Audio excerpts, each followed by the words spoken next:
Heroes Clan was just released by Penguin. Please pardon.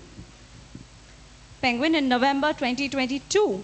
In 2016, she published a non-fiction titled Untold Stories of Tangwar Haur, a collection of true accounts of a local community that lives in a water basin at the border of India and Bangladesh.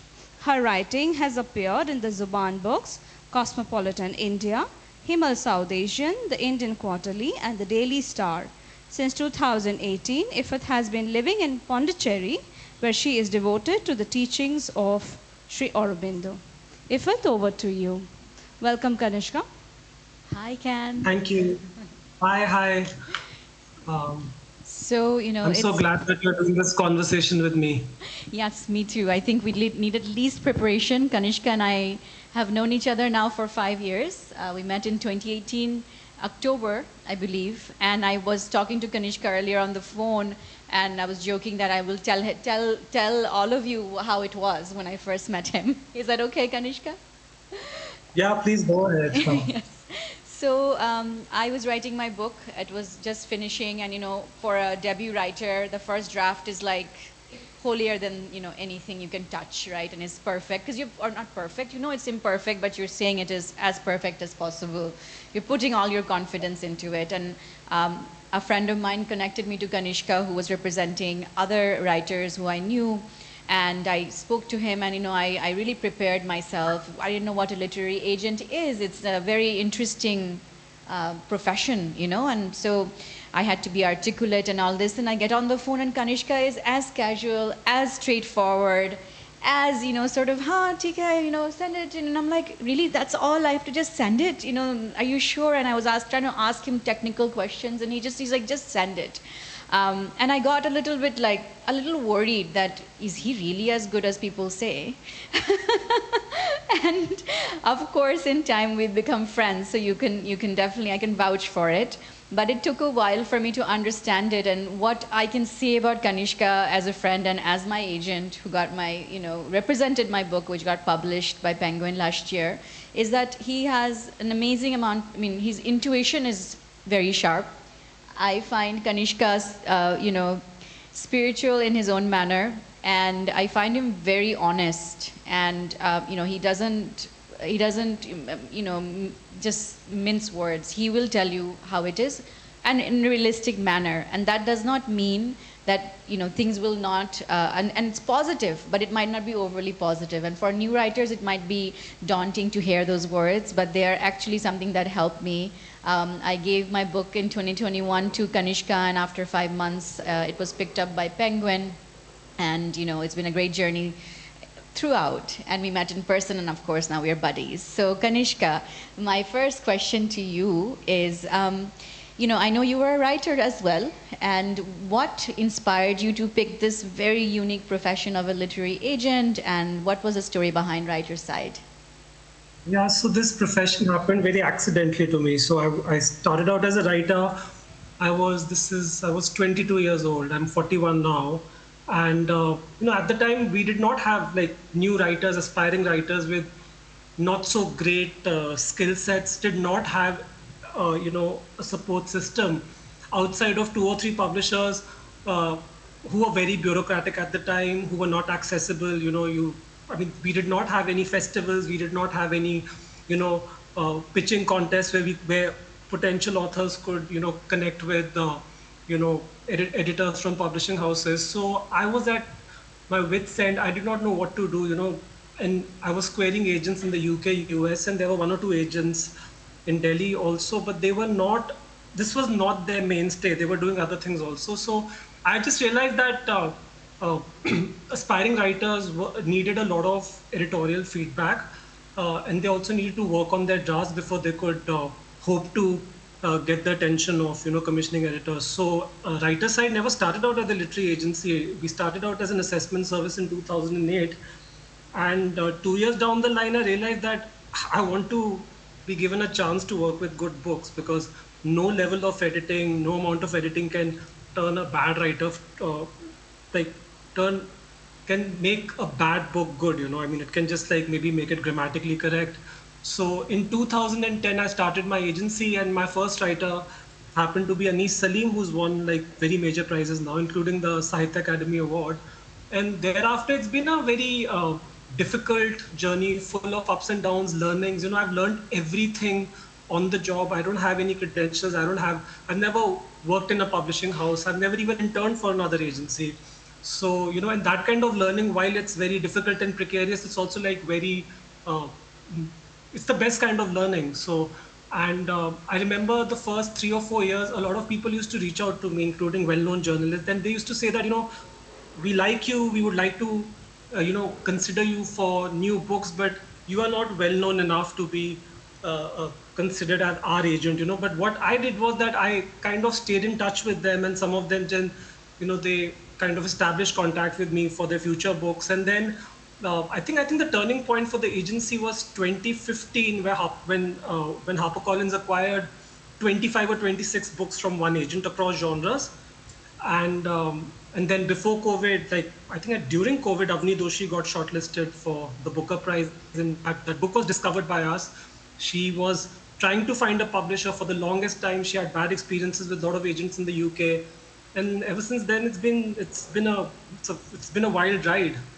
And I've represented lots of writers. I mean, I represent close to 650 to 60 writers from Pakistan. I love writing from Sri Lanka, Bangladesh, Nepal, deep interest in translations, and now I'm getting a lot of translated fiction and non-fiction thanks to Daisy's Booker win.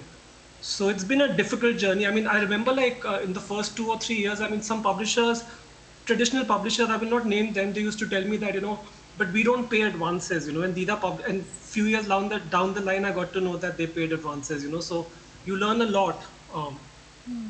And then there is a lot of competition with the agents abroad. I mean, they are powerful. I mean, they may not get a lot of writing from the subcontinent, and they may end up choosing a lot of writing from the subcontinent, which is not the best writing from the subcontinent, but which may have, you know, uh, an appeal for the international markets. But there's also competition from your own buyers, which is what makes agenting in India so strange, because you're competing with your own buyers. I mean, publishers, until like 3 or 4 years ago, most of them were commissioning directly. So, there's added pressure on us to not just find writers, good writers, sell their books, but also to keep them happy enough for them to not bypass us for the next works and go directly to a publisher, because the publisher would love for that to happen. Sure. Yeah, I mean, once you're established, that's the easier option often. But yeah, it's hard to figure out what. And also, you mentioned, I mean, your list of authors that you're representing has grown so much in the past year, especially with Daisy Rockwell and Shihan Karanatulika having Booker Prizes last year. I know that that the interest about you has gone up quite a lot, and you're being written about in South Asia, in different newspapers, and I've seen in different countries, and all of that. So that's wonderful. But just one of the things that I thought of was while looking at this. The title of this, getting your book published, so it sounds like, what are the things that now that you have, I don't want to use the word, I guess the right word for it would be that in the beginning, like you were saying, you started your journey and you learned, and there was so much to figure out, but now you're really looking at quality, is what I understand. And so what is it that you initially look we for? were heavily relying on like the slush pipe. We used to go through every single submission. We do that now too, provided the query letter is like really outstanding.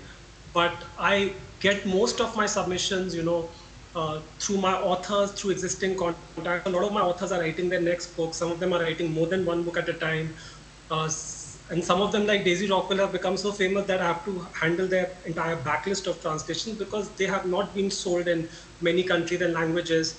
But I do look at the slush pile, but I largely rely on the network that I already have, like people, like authors who are happy with me. If they are approached by their friends who have written books, or if they are approached by fellow writers who are looking for representation or who are looking to move from one agency to another, then they introduce me to the writers. But we look at slush pile, but it's very easy to uh, dismiss or ignore bad query letters and not waste your time, because we make money uh, once the book is sold to a publisher, So we have to be very judicious about our time. But yeah, initially it was the slush pile only. And in terms of what's the, I mean, we shouldn't be obviously writing according to the interest of the outside world, but if there was a trend at the moment, what would that be for books that are getting picked up more? Are there subjects that's being, redone or done in a new manner So or in fact, you have anything to new? understand that unlike the West, in the UK, US, where authors get very high advances, they still get very high advances, and agents can afford to be specialists. Like in India, for instance, no agent can afford to, work in the genre space or sci-fi or fantasy or commercial writing or just non-fiction, because it's a small market, regardless of the general buzz around books. It's very difficult to sell more than 2 or 3 thousand copies, even if you win a major prize, in South Asia. So agents have to be genre agnostic. Any agent who wants to make money from agenting in India has to be genre agnostic, as long as they are not compromising on quality. So in that sense, and also one of the reasons why Writer's Side has such a huge list is because we are genre agnostic. We represent across genres. In fact, I represent so many academic writers who, as long as I see potential for mainstream narrative non-fiction in their works, and these books are sold to Cambridge University Press, Oxford University Press for little to zero advances. But then the same authors, they come back to me and they give me big, non-fiction books which will appeal to like a wider audience. So in terms of trend, fiction is a challenge. Short stories, poetry is almost impossible to sell. I used to Why be is doing that? one or two.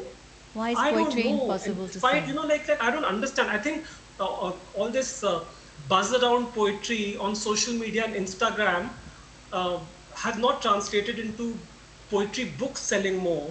So what happens is, like, I'm not going to name names, but I know of many social media influencers, poets who've published books.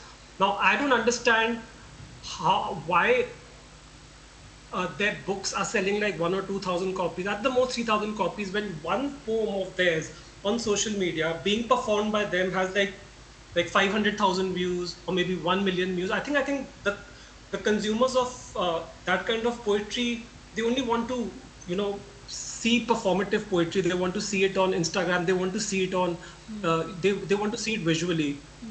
So poetry doesn't have takers, and publishers are also, I mean, barring one or two publishers, to be honest, nobody's doing contemporary like poetry from India. Thankfully, we have some very good independent poetry presses in India. Uh, some of them are not as competent as like the poetry publishers in mainstream publishing houses. But yeah, your classics will sell, your translations will sell, fairs, Galib, but it's very difficult. Anthologies might sell, because anthologies also uh, they help a publisher to mu- because anthologies include a lot of contributions. So each contributor, they do their own social media, they do their own outreach and own promotion. So I don't think there's a market for poetry. I used to do one poetry collection in a year, but I stopped doing that. Okay. And you were saying besides poetry and the short stories also Short are stories are harder. very difficult, extremely difficult. Short stories are very difficult. In India, unfortunately, it's either literary fiction or it's commercial fiction. Debut literary fiction is easier to sell than debut commercial fiction, because debut commercial fiction doesn't sell at all, because it's like completely dominated and monopolized by 7 or 8 big players like Chetan Bhagat, Ravinder Singh, some other writers, some new writers who've come up. This the writer of this the Hidden Hindu series. So they have monopolized the space. So it's very difficult to break out as a good commercial fiction writer. And literary fiction will sell, it will get attention, it will get nominated for awards. But what has not sold at all, despite efforts from publishers, is crime writing from South Asia. We don't have any best-selling crime series or best-selling crime writer. We don't have any best-selling, bona fide bestseller in the young adult space. We don't have too many best-selling children's writers, other than Ruskin Modern, Sudha Murthy. Even fantasy, even sci-fi, we don't have too many of them. So, but publishers keep like trying. Okay. Non-fiction is big. Non-fiction, business, biographies, politics. I see that publishers are leaning towards uh, deeply researched works of non-fiction that have a shelf life beyond 1 or 2 years, you know. Okay. So that like books which are like supported by institutions like New India Foundation, because you know they are deeply researched, they are widely well reported. So non-fiction is saying there's a huge appetite for books by gurus and swamis, but most of the buyers of those books are their followers only. Okay, and what So about self-help? yeah, self-help will sell. Self-help will any form will sell, whether it's business, whether it's you know, lifestyle, diet, fitness, and a lot of it like sells because of the profile of, you know, the authors, you know, and their existing, you know, readership, fan base, which translates well to, you know, the book medium. Okay. And I know that you've also expanded. It's not, you're not just representing it to publishers in book forms, but you're also pitching to films, and you know you've had several of these successes. So would you like to talk a bit about that? Because I'm sure there are people here who'd be Yes, interested. but yeah, I mean, I'm sure, I'm sorry to say, but Bollywood and all these OTT platforms, they are way more disorganized than publishing. I think publishing is struggling. Publishing is struggling because of funds, because of, you know, lack of capital, because sales are not going up, because the prices have shot up after COVID, you know, and also the Ukraine war, paper prices have gone up. The publisher have to bear a GST on everything. They have to pay a 12% GST on royalties and advances. So I think production houses, they are not structured. Most of the times, the publisher of a book represented by me is approached by a production house saying that, oh, we were referred to this book, we read the book, and we want to acquire the rights. So 9 out of 10 times this happens, but I don't think that um, I have successfully pitched too many books. I mean, I don't like prepare a deck for these production houses. I don't prepare pitch notes. I mean, most of the times they come to me and they just express interest in something. Sometimes they approach the author, sometimes they approach the publisher. So it's very disorganized, but I've sold a lot of uh, books to production houses. Thank you. And they don't go by the name of the author, they don't go by the success of the book. They look at the cinematic potential of the book. Like, so Right. like last, like 6 months ago, I was approached by Applause, a very major platform, uh, expressing interest in a very old book, old out of print book, published by HarperCollins and represented by me, and they've optioned the book. So they see, and they are happy to go with, you know, books published by small publishing houses. They're happy to go with self-published books. Yes, uh, it is a source of income for authors, but 9 out of 10 times the, the series or the envisaged series or the film based on the book is never made. So the author and the agent or the publisher, in case the rights are with the publisher, they never see 70 to 80% of the monies that was promised to them, because option, the option is never exercised, and the option amount will be will never be more than 4 or 5 lakhs. So Okay. And you know, in terms of, I mean, it might be a question for you that's too work-like, but I think it'd be interesting to hear also what's the process of, say, you know, a writer writes to you and you're interested in their work. Can we kind of walk through what that might look like from that, and you know, the person getting a publisher, and how you're you know, supporting that person? yeah, so it's different for different genres. So for fiction, we need to read the full manuscript. I've made the foolish mistake of pitching unfinished works of fiction by well-known writers in the past, and while the books got picked up, I mean, I think I could have got better monies in terms for the authors and the books had I pitched the finished book. So yes, for a work of fiction, we normally invite the author to submit 3 chapters, synopsis, and if we like the chapters, we ask for the full manuscript. But if we like the chapters, then we read the manuscript very fast, because I work with a team of editors, like lots of them, like, you know, freelance editors, like full-time editors. So and because the market is so tough, the market for fiction, that we cannot send out half-baked stuff, you know. I mean, so sometimes we see potential in the book, but it requires a lot of work. And if the work required is too extensive, then we recommend the writers to writers to go to freelance editors. I mean, if I mean, like, you were one of them.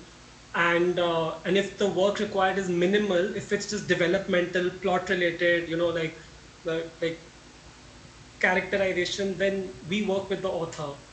My team works with the author, and then we pitch it to publishers. For non-fiction, it's like, I mean, we've worked with some terribly written manuscripts, because I mean that depends on the story. If the story is great, if the subject is like very well known, and if he is an expert in the field, and the book has everything going for it, but the language is bad, and because the author is not a writer, so we rewrite the books. Like I said earlier, I was interested in books I was open to books that had a uh,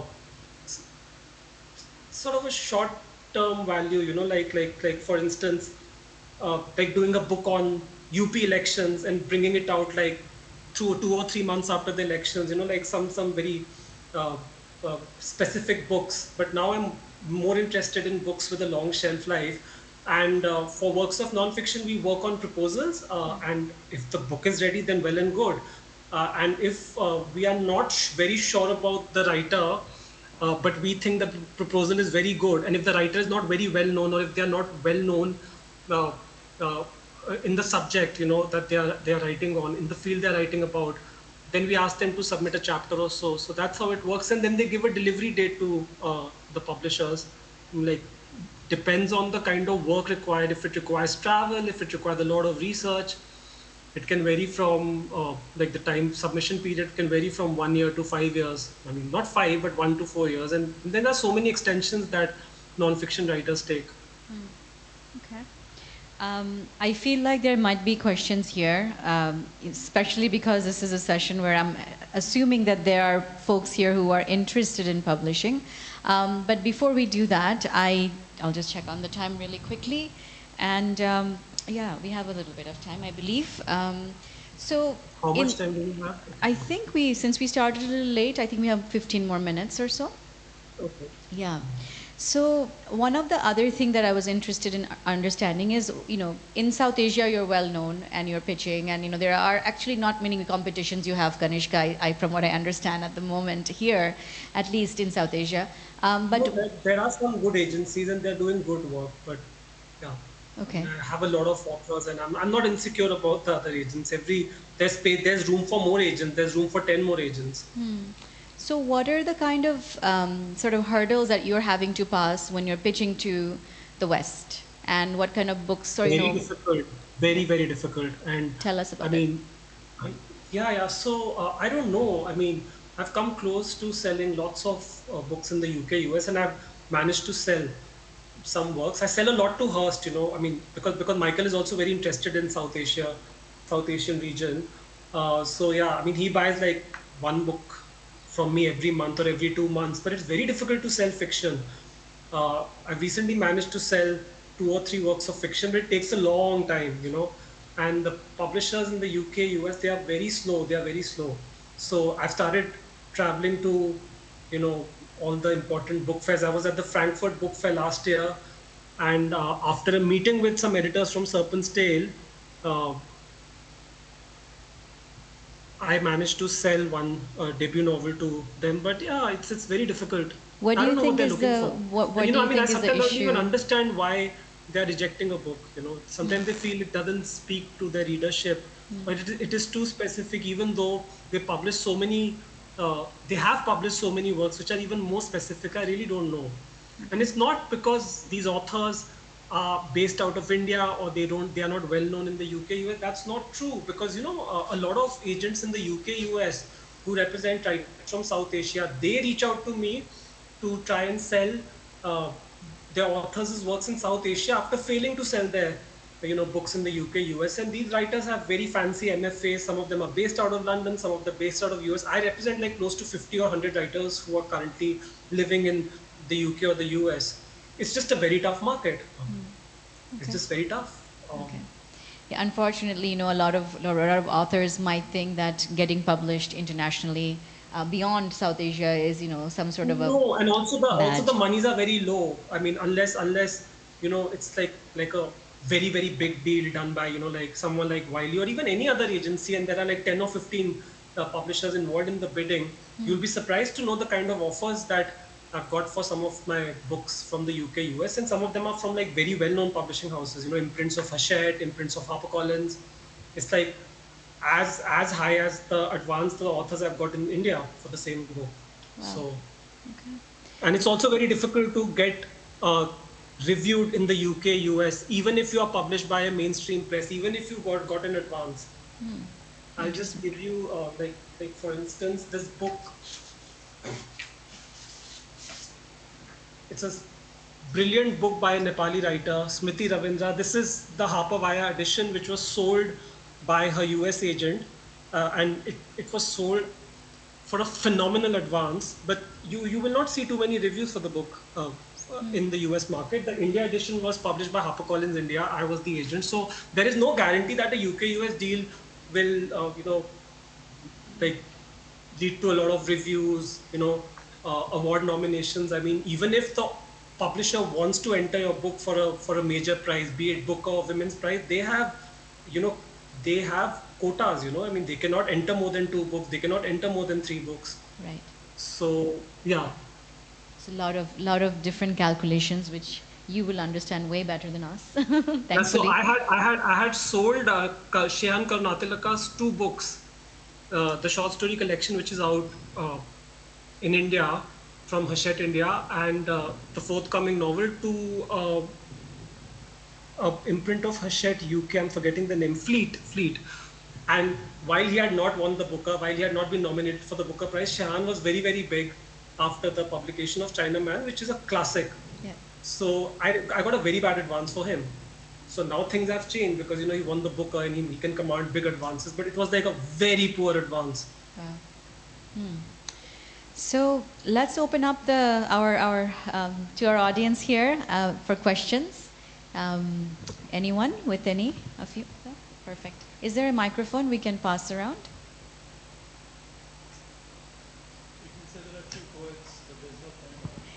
There are 2 poets. There's no market for it. Yes, we have 2 poets here. In fact, I think one of them, Ranjit, is here, and Sudeep Sen. Oh my God.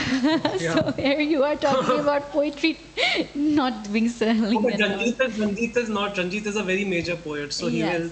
So his he's books an sell a lot, and exception. they're Okay, beautiful, fine. so, Okay. yeah. All right. So we have our first question.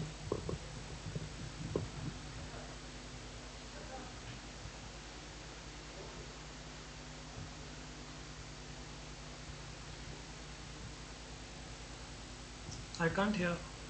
It's a microphone thing. Just give a second. No. Hello, Kanishka. You said that the fiction is flourishing because of the filmic potential. I can't hear a thing. I'll I repeat can't hear a it. thing. I'll repeat the question. Okay. Please go Okay, ahead. the fiction is flourishing because of the filmic potential, and the market of poetry is diminishing. Is it because of the view that a writer is a publisher's investment? I mean, second question is regarding what about cli-fi market?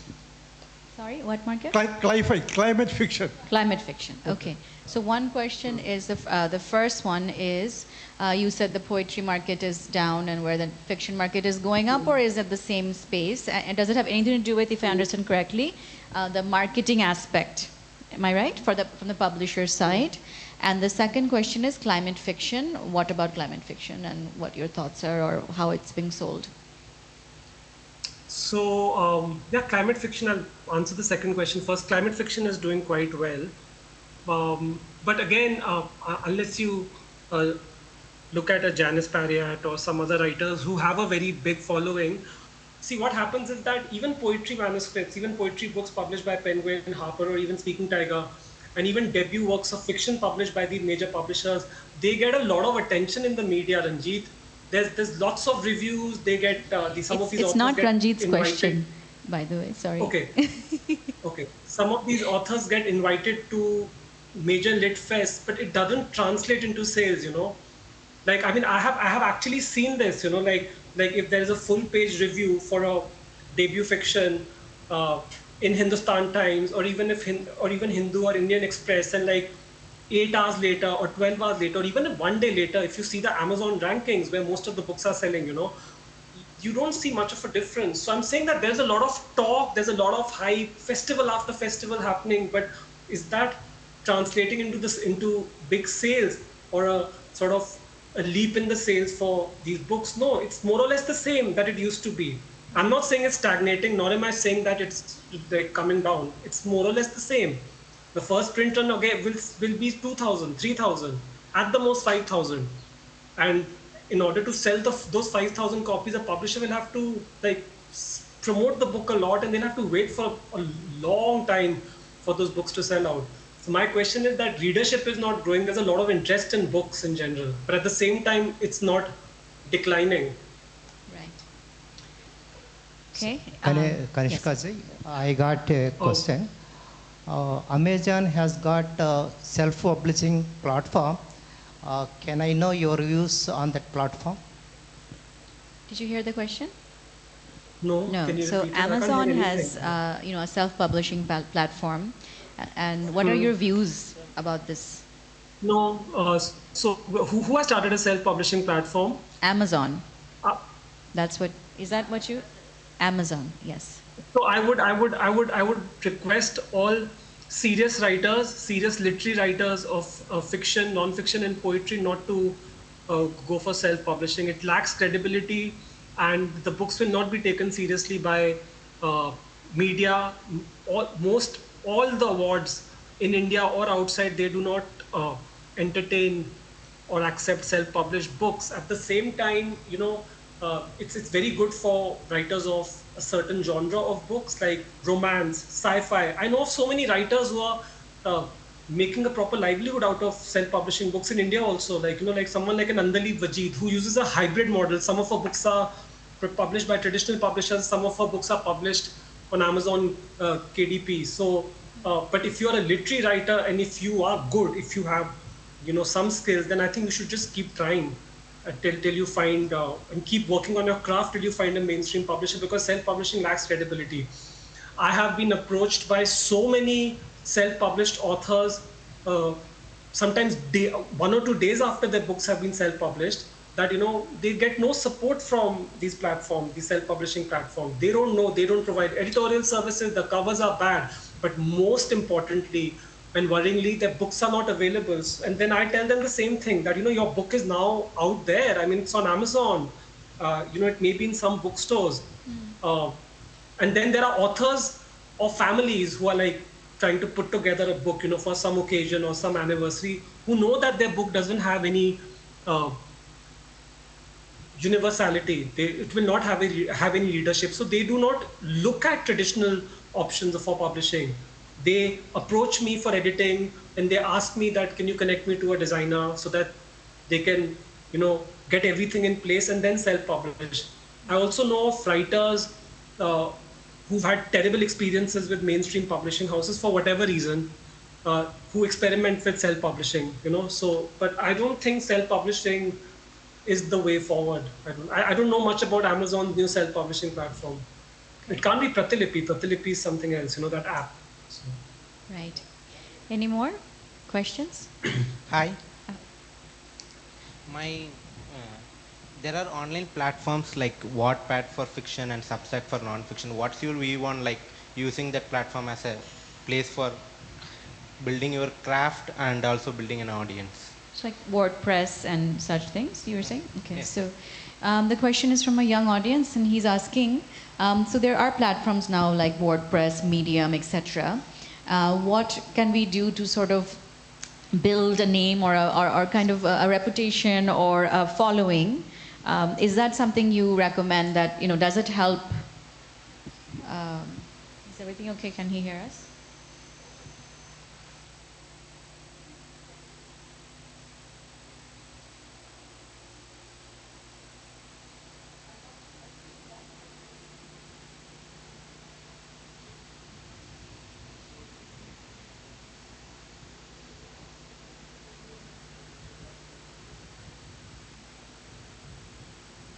Hey, we lost you. Yeah, hi. Priya. Okay. No. I lost you and you lost me. Okay. So yeah. Okay, so we had this question about building audience through WordPress Uh, and Medium, and what are your okay. views on that? Through WordPress, I don't think people use WordPress to build audience, but yeah, it has to be a, a long, slow process. You cannot just build an audience 3 months before the publication of your book. I would advise first-time writers not to go for fancy websites or any website. Unless it's a very basic WordPress website. I think one should build their like Instagram is very good for social media for promotion, but this has to start like long before the book is out. Otherwise it's very difficult to get an organic following. Right. And yeah, Yeah, I mean, and if you see, it also depends on the kind of writing you are doing. If you're doing serious literary writing, then you are going to expand your readership by entering your stories or manuscripts in progress or poetry manuscripts to contests, to international journals. That's how you develop a sort of a readership. And if you are a commercial fiction writer, then I think you just have to game the system. I think that's what you have to do. You have to buy back copies so that so that you're Nielsen #1 for a few weeks. So I mean, like commercial fiction writers do all kinds of things that I don't want to get into. So sure, yeah, don't worry, don't scare you us can you also. can pay your way into the top bestseller charts. You can you can pay to get like for like window display and all of that. It happens everywhere. I mean, there are rate sheets offered not just by booksellers but by like so many people. So it's Sure, I mean. sure. So, but I think these writers, for them, it's an investment. So if they manage to sell 100,000 copies or 200,000 copies, then they'll recover the monies from the much higher advances they I'm get sure. for their future work. So it really depends on the kind of writing you are doing. Sure. I can't imagine any serious literary fiction writer paying, to get, like followers, paying to, get some, sort of like major presence in the bookstores. I don't think so. I mean, they're not Sure. made that way. So we have one more question, just last one from Jayanti, Yeah. who I just met. I think you know her, Jayanti Ramesh From Westland. from Westland. She's in the audience with us. Please, your question. My question is, does the agency's work stop with just acquiring the right publisher for the author, or do they go all the way out, take care of the editing, etc., till the book is completely published, finally published? Okay. So Jayanti's question is, does your agency or literary agency's work is done once it's given to the publisher and the editing is whatever, or is it, how long does it go after even that point? That's a gray area. When does an agent's work really end? It doesn't end. I mean, till the book is in press, to be very honest, till the book is in print, because a good agent's work starts after he sells the book. Because editing, also making sure that the timelines are met, and the cover is to the author's liking. What about the endorsements? I often reach out to authors I know or authors who are represented by me to get blurbs for new writers represented by me. So it really doesn't end. And then nowadays, because it's so highly competitive and authors have access to publishers, even new authors have access to publishers. So we have to up our game. So I offer to pitch some of the new writers represented by me to festival directors. You have to get some media done. Sometimes you have to help the author, the publisher, in finding the right moderator for panels. So I mean, the work really doesn't end. But it also depends on how successful the book ends up becoming. So if it's a dud, then even the author will lose interest in the book 1 or 2 months after publishing. But if it's an Anis Salim or if it's an Daisy Rockwell, then you have to do the work of like 20 books or maybe 50 books. So it really depends. But I think the agent should always be around author. I mean, it should always be there for the author.